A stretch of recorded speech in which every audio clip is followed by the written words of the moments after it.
Assalamualaikum warahmatullahi wabarakatuh. Perkenalkan kami dari kelompok 3. Jadi di sini kami akan membuat video pembelajaran untuk tugas kelompok 5 yaitu materi OpenCV Face Recognition. Kemudian lanjut, sini ada kode yang pertama yaitu pip install OpenCV Country Python. Nah, kode ini fungsinya untuk menginstal library OpenCV versi lengkap. Kemudian lanjut, di sini ada pip install scikit-learn. Nah, kode ini fungsinya untuk menginstal library machine learning populer di Python. Kemudian lanjut, di sini ada pip install more intertools. Nah, kode ini digunakan untuk menginstal library more intertools di Python. Kemudian lanjut, di sini ada import host. Nah, kode ini digunakan untuk mengakses folder dan file di komputer. Kemudian ada import cp2. Kode ini gunanya untuk mengakses kode OpenCV, yaitu fungsinya untuk membaca gambar, mendeteksi wajah. Kemudian lanjut, di sini ada import numpy digunakan untuk pengolahan array. Kemudian ada import matplotlib. Nah, ini fungsinya untuk menampilkan gambar. Kemudian kita lanjut ke OpenCV Face Recognition Technique. Nah, di sini yang pertama ada Face Recognition. Nah, di sini ada OpenCV Implementation dan ada Prepare Dataset. Nah, di sini kode yang pertama di sini ada depth show dataset. Ini fungsinya untuk membuat fungsi bernama show dataset. Nah, kemudian di sini ada image class. Nah, ini adalah kumpulan gambar dalam satu kelas. Nah, kemudian label ini ialah nama kelasnya. Nah, kemudian lanjut di sini ada plt figure. Ini fungsinya untuk membuat area gambar, dan 14 dan 5 ini adalah ukurannya, tujuannya yaitu agar 5 bisa ditampilkan dalam satu baris. Kemudian lanjut, di sini ada k sama dengan 0. Fungsinya itu variabel indeks untuk mengambil gambar. Kemudian di sini ada for i in range 1, 6. Ini ada artinya loop sebanyak 5 kali, yang artinya akan menampilkan 5 gambar. Kemudian lanjut, di sini ada plt subplot. Nah, ini akan membagi gambar menjadi satu baris, 5 kolom, dan setiap kolom berisi satu gambar. Kemudian lanjut, di sini ada plt imshow_image class. Nah, ini fungsinya untuk mengambil gambar ke K. Kemudian ada titik 2 min 1 ini fungsinya digunakan untuk mengubah format warna. Karena OpenCV membaca gambar dalam DGR, matplotlib membacanya dalam RGB, makanya dibalik.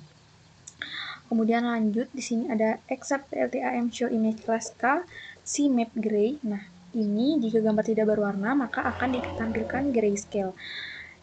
Cmap gray ini artinya hitam putih. Kemudian lanjut, di sini ada plt title label, fungsinya untuk menampilkan nama orang. Kemudian lanjut, di sini ada plt axis off, ini menghilangkan garis koordinat agar gambarnya lebih rapi. Kemudian di sini ada plt type layout, ini fungsinya untuk mengatur jarak antar gambar agar tidak menumpuk.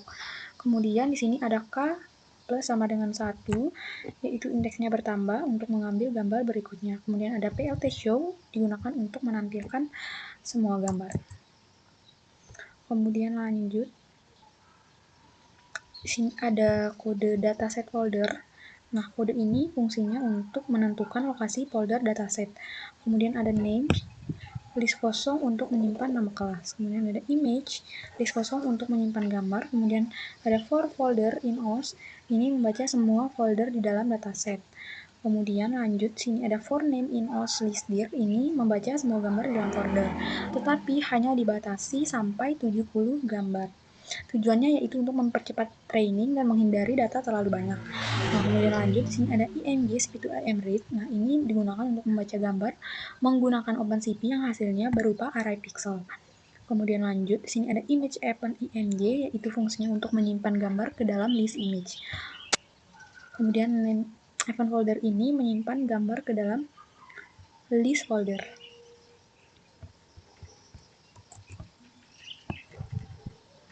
Kemudian lanjut, di sini ada labels np unique. Nah, kode ini fungsinya digunakan untuk mengambil nama kelas yang unik. Nah, np unique ini ialah menghapus data yang sama dan hanya mengambil nama data yang berbeda. Nah, contohnya seperti ini. Kemudian lanjut, di sini ada for label in label. Nah, kode ini digunakan untuk loop semua nama orang. Kemudian lanjut, di sini ada IDSNPWhere. Ini mencari indeks gambar berdasarkan label. Kemudian lanjut, di sini ada image class IDS. Nah, ini ialah indeks mengambil gambar sesuai indeks. Kemudian lanjut, di sini ada show dataset image class label. Ini fungsinya untuk menampilkan gambar menggunakan fungsi sebelumnya. Nah, outputnya akan menampilkan ini ya.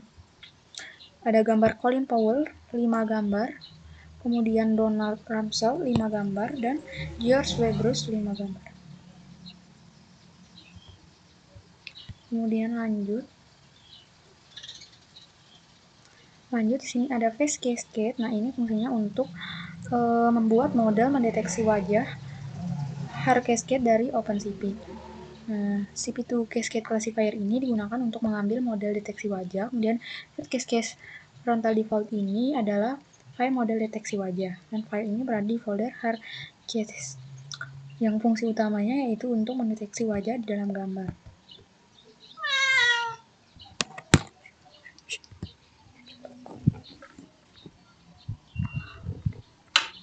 Kemudian lanjut, di sini ada def detect face. Nah, kode ini fungsinya untuk membuat fungsi detect face. Nah, IMG ini ialah gambar dan IDX ini ialah indeks gambar. Kemudian lanjut, di sini ada IMG CP2 CPT color yang fungsinya untuk mengubah gambar menjadi grayscale atau putih abu-abu, hitam putih. Kemudian tujuannya yaitu untuk mempercepat deteksi, hair cascade-nya bekerja pada grayscale dan mengurangi noise. Kemudian lanjut, di sini ada face cascade detect multiscale. Nah, fungsinya untuk mendeteksi wajah. IMG ini ialah gambar grayscale, kemudian 1,3 ini adalah scale factor yang fungsinya untuk mengecilkan ukuran gambar saat scanning, kemudian 5 ini adalah min leadboard atau semakin besar semakin akurat. Kemudian di sini ada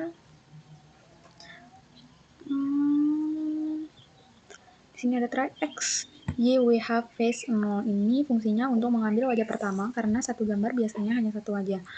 Kemudian lanjut, di sini ada IMG fungsinya untuk crop wajah, yaitu mengambil wajah dari gambar. Kemudian lanjut, di sini ada IMG CP2 resize, fungsinya untuk mengubah ukuran gambar menjadi 100 kali 100 pixel. Tujuannya agar semua gambar memiliki ukuran yang sama. Kemudian lanjut, di sini ada accept print face not found in image index I. Ini fungsinya jika wajah tidak ditemukan, maka program akan menampilkan pesan dan gambarnya dihapus. Kemudian lanjut, di sini ada return image, fungsinya untuk menampilkan wajah hasil crop.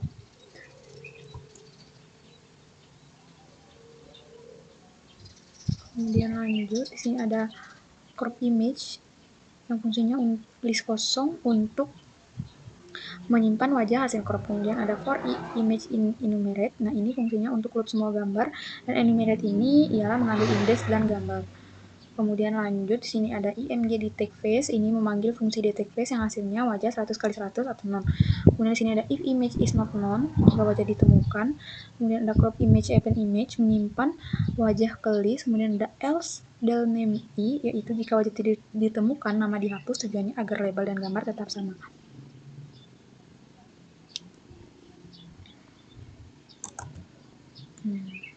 Kemudian lanjut, di sini ada for label in label yang fungsinya yaitu untuk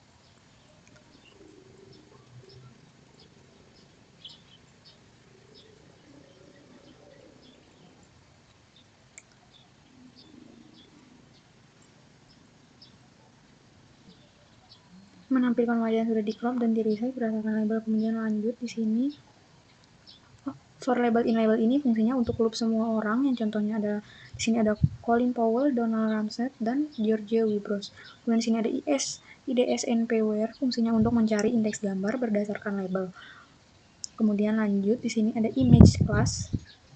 Ini fungsinya untuk mengambil wajah sesuai label. Kemudian ada show dataset image label, yaitu menampilkan wajah menggunakan fungsi show dataset. Dan outputnya di sini muncul gambar seperti ini, yaitu ada Colin Powell 5 gambar yang grayscale, kemudian Donald Rumsfeld 5 gambar yang grayscale juga, dan George Weibrush juga 5 gambar grayscale.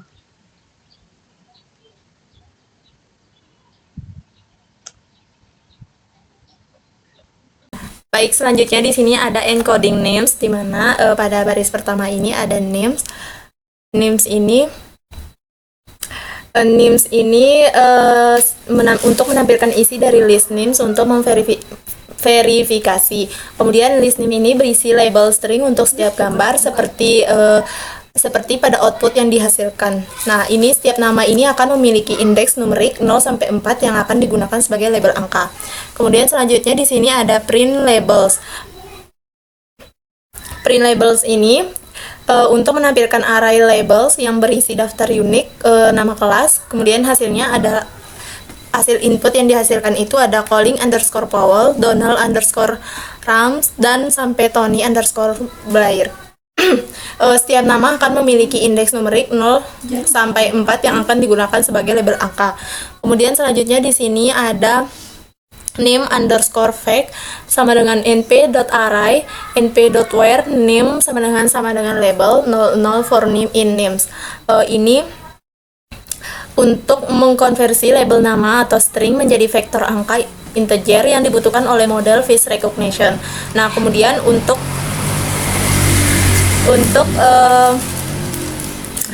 name di list name-nya dicari posisi indeks name tersebut di dalam array. Untuk menggunakan np.where hasilnya akan 0, 1, 2, 3 atau 4 yang mempresentasikan masing-masing kelas. Kemudian selanjutnya di sini ada name fake, print name underscore fake. Nah, ini untuk menampilkan isi name underscore fake untuk memverifikasi hasilnya berupa deretan angka seperti 00, 111, 444.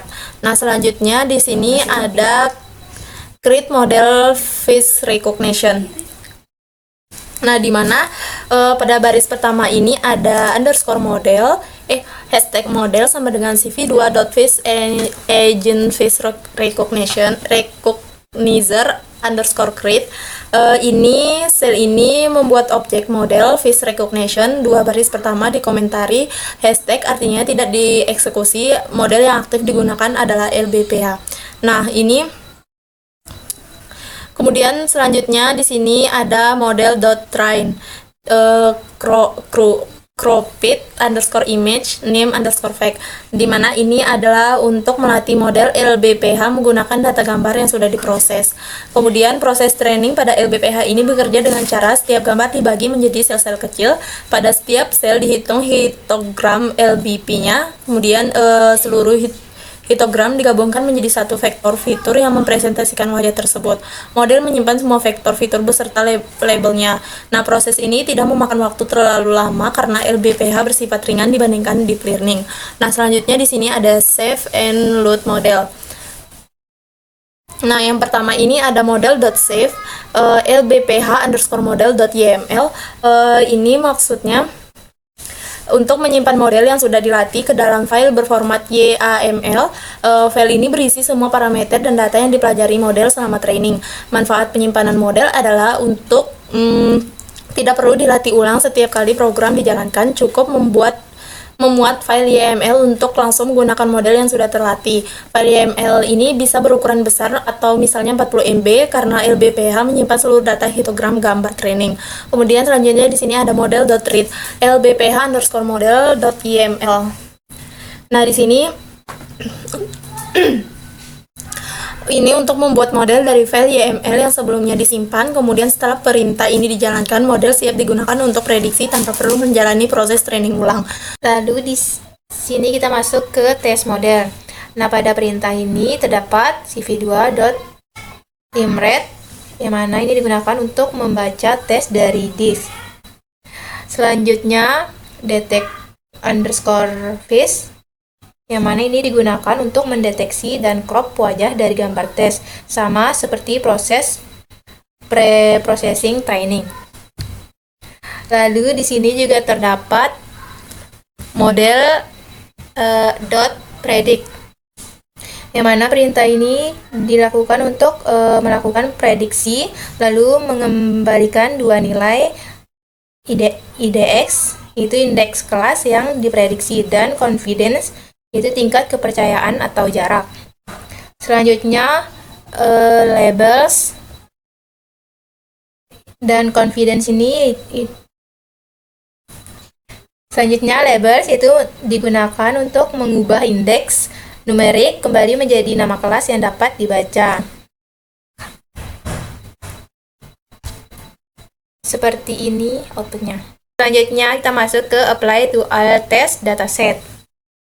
Nah, di sini terdapat kode actual names, predict underscore names, confidence. Kita masuk ke apply to all test dataset.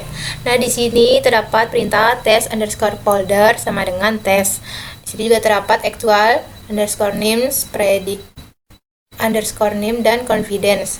Nah, pada perintah ini tujuannya actual name, tujuannya itu untuk mengelis yang menyimpan label sebenarnya, nah label prediksi model dan nilai kepercayaan untuk setiap gambar tes. Lalu file name.find itu digunakan untuk filter agar hanya proses file yang berekstensi .jpeg. Selanjutnya file name min9 ini itu digunakan untuk mengambil nama orang dari nama file dengan menghilangkan 9 karakter terakhir. Lalu hasilnya akan dicocokkan dengan array labels untuk mendapatkan indeks numerik.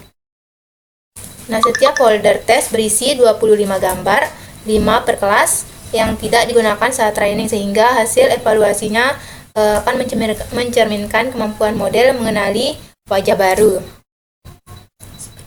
Seperti ini output dari perintah tersebut.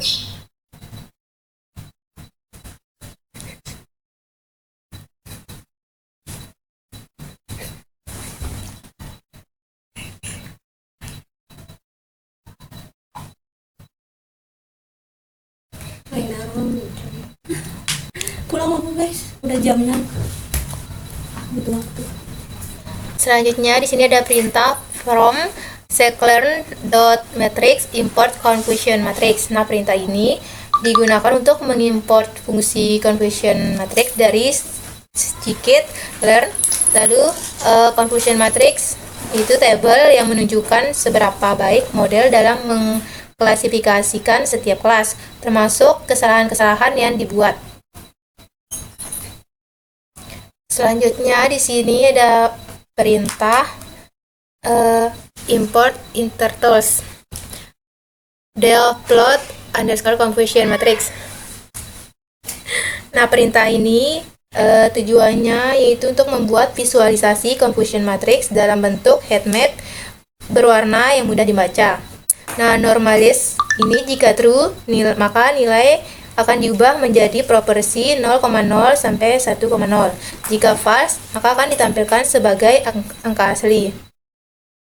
Lalu PLT IMShow ini yaitu tujuannya untuk menampilkan matriks sebagai gambar berwarna atau heatmap menggunakan color map blues. Selanjutnya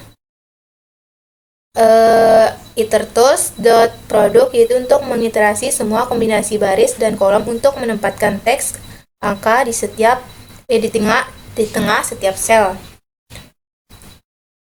Lalu ters ini digunakan untuk menentukan warna teks putih jika nilai lebih besar dari threshold yaitu background gelap. Lalu hitam jika tidak atau background tinggi. Lalu hitam jika tidak atau background terang.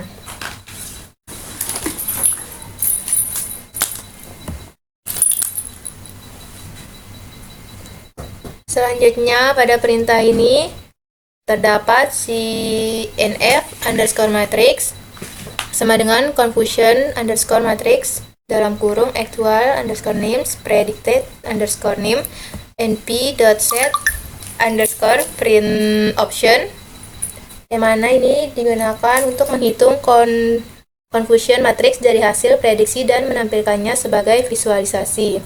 Nah, lalu confusion underscore matrix ini digunakan untuk membandingkan label sebenarnya dengan label prediksi untuk menghasilkan matriks n kali n sama dengan jumlah teks kelas. Lalu np.set underscore print option ini digunakan untuk mengatur format tampilan angka 6 pi menjadi 2 desimal dari confusion matrix. Maka dapat terlihat berapa banyak gambar dari setiap kelas yang berhasil dikenali dengan benar dan berapa yang salah diklasifikasikan sebagai kelas lain. Nah, jadi seperti ini. Lalu pada kode berikutnya ada from clear.matrix import classification underscore report. Nah, yang mana fungsi ini digunakan untuk mengimport fungsi dari classification underscore report dari scikit-learn. Nah, fungsi ini akan menghasilkan laporan evaluasi yang lebih lengkap dibandingkan dengan confusion matrix saja.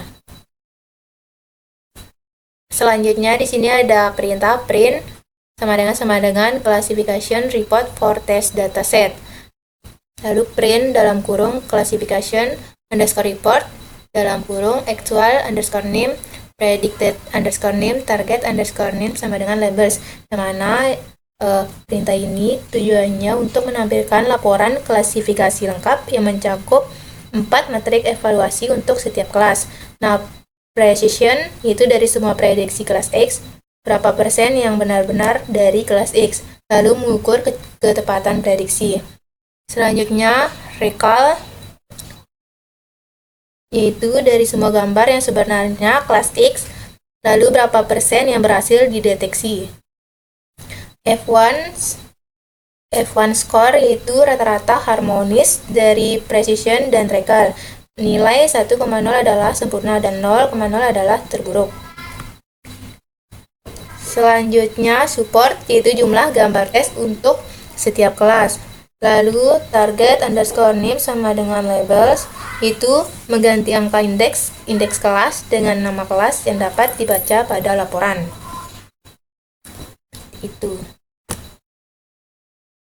Oke, baik. Yang selanjutnya itu ada add or paste to dataset. Nah, yang pertama saya jelaskan secara detail. Yang pertama itu ada cap sama dengan CV2 video capture 0. Dia berfungsi untuk mengaktifkan webcam, kemudian angka 0 ini berarti kamera utama atau default laptop. Kemudian ada my name sama dengan Yunus, I sama dengan 0. My name di sini adalah nama pemilik foto, dipakai untuk menamakan nama file nanti. Kemudian I di sini adalah counter untuk penomoran gambar. Nah, kemudian ada perulangan selama kamera aktif. While cap is opened. Nah, dia berfungsi untuk mengelok akan berjalannya selama kamera masih aktif. Ini cocok sekali untuk capture video real time. Nah, kemudian ada read frame sama dengan cap read. Dia berfungsi untuk memberikan status berhasil atau tidak pada frame gambar yang ditangkap dari kamera. Kemudian ada jika frame berhasil diambil, ada percabangan di sini if read, di mana memastikan kamera berhasil membaca gambar. Kalau gagal, proses tidak dijalankan. Kemudian CV2 image show capture photo. Ini berfungsi untuk menampilkan hasil tangkapan kamera secara real time. Nah, judul Windows-nya nanti adalah capture photo. Kemudian ada CV2 imwrite my face 04B JPG. Di mana ini berfungsi untuk menyimpan gambar ke folder my face. Kemudian format nama file nanti akan dinamakan dengan Yunus 0000 JPG, Yunus 001, Yunus 002 JPG. Nah, persen 04 di sini artinya angka dibuat 4 digit agar rapi. Kemudian ada kondisi pemberhentian, di mana if CV2 with K 100 sama dengan ORDQ or I sama dengan 7 break. Di mana ini berfungsi delay 100 ms. Kemudian jika ditekan tombol Q, dia akan berhenti. Kemudian ada jika gambar sudah 71 buah, maka dia akan berhenti otomatis. Kemudian I plus sama dengan 1 di sini berfungsi untuk menambah nomor file setiap loopingnya supaya file tidak tertimpa. Kemudian ada cap release, dia akan menutup kamera. Mungkin yang selanjutnya itu ada ini dir dataset. Nah, dir dataset ini berfungsi untuk menampilkan isi folder dataset, biasanya untuk cek apakah folder sudah ada atau belum. Kemudian ada mkdir dataset Yunus, di mana ini berfungsi untuk membuat folder baru bernama Yunus di dalam folder dataset. Nah, ini digunakan untuk menyimpan data wajah per orangnya. Kemudian ada Move My Face, di mana dia berfungsi untuk memindahkan semua file dari folder My Face ke dataset Yunus. Kemudian, artinya nanti semua foto yang tadi di-capture akan dijadikan dataset training. Kemudian ada Dev Draw Pad IMG label X0, Y0, XT, YT, di mana ini berfungsi untuk menggambar kotak atau label nama di wajah yang terdeteksi. Kemudian ada menghitung ukuran teks, di mana WH baseline sama dengan CP2 get text size. Ini berfungsi untuk menghitung lebar width atau lebar dan tinggi atau height teks. Nah, supaya backgroundnya nanti teks dan background teksnya itu pas. Kemudian ada gambar kotak wajah, di mana ini digambarkan dengan CP2 rectangle image X0, Y0 plus baseline. Nah, ini berfungsi untuk menggambar kotak di sekitar wajah. Kemudian untuk warna itu warna kotaknya itu ada 2, di mana ketebalan 2 itu adalah ketebalan garis. Yang selanjutnya itu ada CP2 rectangle image X0, Y0, H, X0 plus W, Y0 plus baseline color -1. Ini berfungsi untuk membuat kotak warna di belakang teks. -1 di sini artinya diisi penuh. Kemudian ada CP2 put text image label X0, Y0, CP2 font Hershey simplex, di mana ini berfungsi untuk menampilkan nama plus confidence di atas wajah. Kemudian ada return gambar atau image di sini. Dia berfungsi untuk mengembalikan gambar yang sudah diberi kotak atau label. Yang selanjutnya itu ada cap sama dengan CP2 video capture while cap is opened. Nah, ini pertama berfungsi untuk menyalakan webcam, kemudian menjalankan program selama kamera aktif. Yang selanjutnya itu ada red frame sama dengan cap read, dia berfungsi untuk mengambil gambar dari kamera. Kemudian gray sama dengan CPT color frame CP2 color BGR to gray. Ini berfungsi untuk mengubah gambar ke abu-abu, dibutuhkan untuk deteksi wajah lebih cepat dan ringan, karena warnanya diubah menjadi abu-abu atau hitam putih. Kemudian ada face cascade ini dan seterusnya. Dia berfungsi untuk mendeteksi wajah dalam gambar. 1.1 di sini sebagai skala dan 5 di sini adalah jumlah tetangga minimum atau akurasinya. Kemudian ada for X, Y, W, H in face, di mana ini berfungsi untuk mengambil koordinat wajah. Titik X, Y adalah posisinya, W dan H-nya itu adalah ukuran. Kemudian adalah crop wajah, di mana face IMG sama dengan gray, Y titik 2Y plus H, X titik 2X plus W, di mana ini berfungsi untuk mengambil hanya bagian wajahnya saja. Kemudian ada face IMG sama dengan CP2 resize face image 100, di mana ini berfungsi untuk menyamakan ukuran input ke model. Dia akan meng-resize ukuran wajah. Selanjutnya itu ada IDX confidence sama dengan model predict face image. Ini berfungsi untuk memprediksi wajah, di mana model menebak siapa orang tersebut. IDX di sini sebagai index label. Kemudian confidence di sini adalah tingkat keyakinannya. Selanjutnya itu ada label text, di mana ini berfungsi untuk menampilkan Yunus 95,23%. Selanjutnya itu ada frame sama dengan draw pad, dan selanjutnya dia berfungsi untuk menambahkan kotak atau nama ke wajah. Kemudian ada CP2 ImShow, dia akan menampilkan hasil deteksi secara real time. Nah, kemudian ada kondisi berhenti, di mana if CP2 wait K 10 sama dengan ORD Q break. Ini berfungsi untuk tekan Q untuk keluar dari jendela Windows. Kemudian ada CP2 destroy all Windows, ini berfungsi untuk menutup kamera dan semua Windows. Selanjutnya sudah selesai. Mungkin itu saja video kali ini. Kurang lebihnya kami mohon maaf. Wassalamualaikum warahmatullahi wabarakatuh.